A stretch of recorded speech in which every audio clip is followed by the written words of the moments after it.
Complainte d'un persécuté. Ce psaume offre une grande analogie avec les psaumes 22, 31, entre 40 et 49.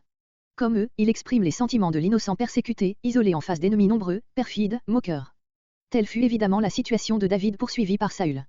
La note principale du psaume 35, soit l'adversaire de mes adversaires, verset 1, est en quelque sorte le développement de la parole adressée par David à Saül, l'Éternel jugera entre moi et toi.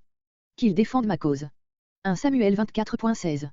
Parmi les psaumes que nous venons d'indiquer, le 22 est le seul où l'on ne trouve aucune menace à l'adresse des persécuteurs. Le psaume 35, comme le psaume 69 appelle sur eux les jugements de Dieu. On voit facilement que ce n'est point un désir aveugle de vengeance qui anime le psalmiste, mais bien la légitime indignation provoquée par l'injustice. De nos jours encore, qui n'a le sentiment, à la vue de l'iniquité triomphante, que, si le châtiment n'atteignait pas les coupables, la gloire de Dieu serait compromise. À la note que nous avons déjà présentée à ce sujet, psaume 5.11, nous ajoutons la citation suivante du Dr F. de Litzsch, le devoir de l'amour pour les ennemis est si peu étranger à l'Ancienne Alliance, que le Nouveau Testament, pour le rappeler, se sert parfois des paroles de l'Ancien, comparez Proverbe 25.21-22 et Romains 12.20. Néanmoins l'esprit de la Nouvelle Alliance est autre que celui de l'ancienne économie, qui ne connaissait pas encore la révélation de l'amour divin, telle qu'elle s'est produite dans l'œuvre de la rédemption. De cette source ouverte ont jailli des flots d'amour capables d'envelopper et de subjuguer le monde entier. Depuis l'éternité, le ciel et l'enfer étaient encore, avant cette révélation, recouverts d'un voile, de sorte que ceux mêmes qui appelaient sur les coupables une malédiction éternelle ne pouvaient se rendre compte de la portée infinie de la condamnation divine. Ce voile disparu, le croyant recule avec effroi devant la perspective d'un châtiment éternel, et, tant que se laisse entrevoir une possibilité de salut, l'amour cherche à retirer d'un tel abîme tout ce qui porte le nom d'homme. Le psaume 35 comprend 3 prières ou complaintes, terminées chacune par une parole de louange, dans la prévision du secours divin. Les 10 premiers versets sont une invocation adressée à l'Éternel comme au guerrier qui peut repousser l'ennemi, versets 1 à 10.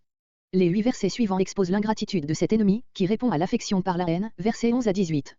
Les 10 derniers versets font appel à la justice de Dieu, pour changer en confusion la joie perfide des persécuteurs, versets 19 à 28. Verset 1. Verset 1 à 10.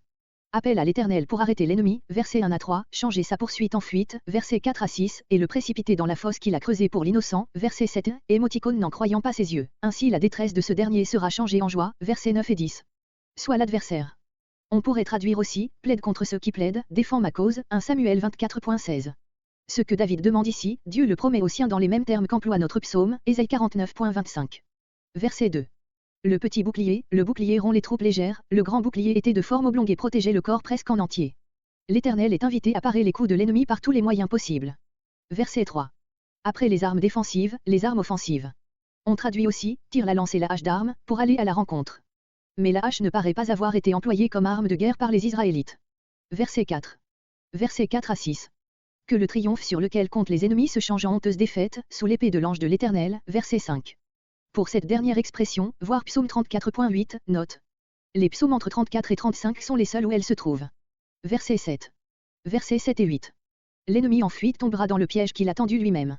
Comparez psaume 7.15-17. Sans cause, gratuitement, sans que j'ai rien fait pour mériter cela. Voir verset 19, note. La fosse et le filet, littéralement, la fosse de leur filet. On peut se représenter une fosse recouverte d'un filet où se prend la victime.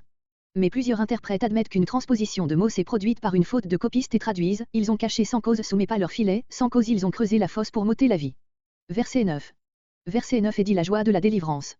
Tous mes os.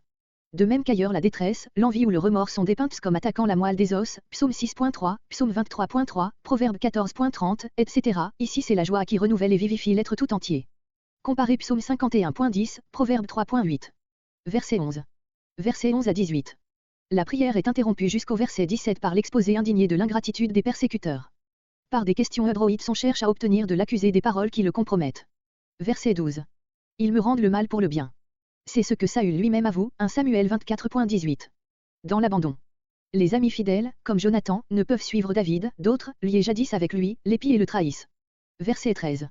Verset entre 13 et 14 David ne leur a jamais témoigné que de l'affection. Je prenais le sac, en signe de deuil. Comparez psaume 30.12, Genèse 37.34, note. La tête penchée sur mon sein, littéralement, ma prière revenait, ou reviendra, sur mon sein.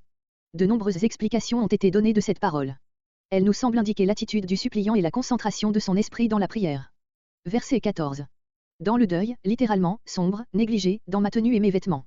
Dans une grande douleur l'on négligait de se laver le visage et d'oindre sa chevelure, 2 Samuel 19.24, on se couvrait même parfois de poussière, Job 2.12. Verset 15. Verset entre 15 et 16. À l'affection de David, on répond par des bouffonneries et des sarcasmes. Verset 17.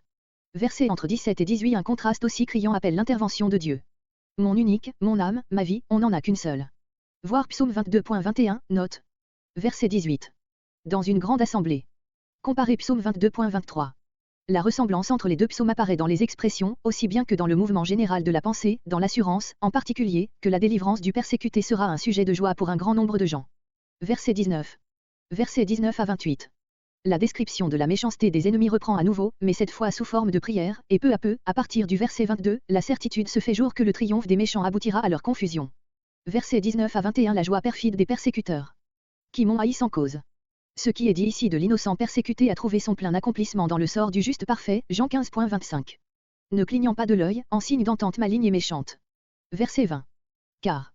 Ce verset justifie, par un trait nouveau de l'attitude des ennemis, la prière du verset 19. La paix, au lieu de la rechercher, ils manœuvrent contre les gens paisibles. Verset 21. Ils ouvrent toutes grandes leur bouche, grandes par les menaces qui en sortent et l'accent de triomphe qui les accompagne. Nos yeux ont vu, ta détresse ou l'épreuve de ton crime. Verset 22.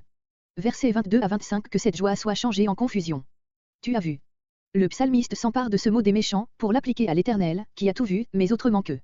Verset 24. Selon ta justice. Cette justice serait violée, si l'ennemi pouvait dire, nous l'avons englouti. Verset 27. Versets entre 27 et 28. À la confusion des méchants correspond la joie des gens de bien.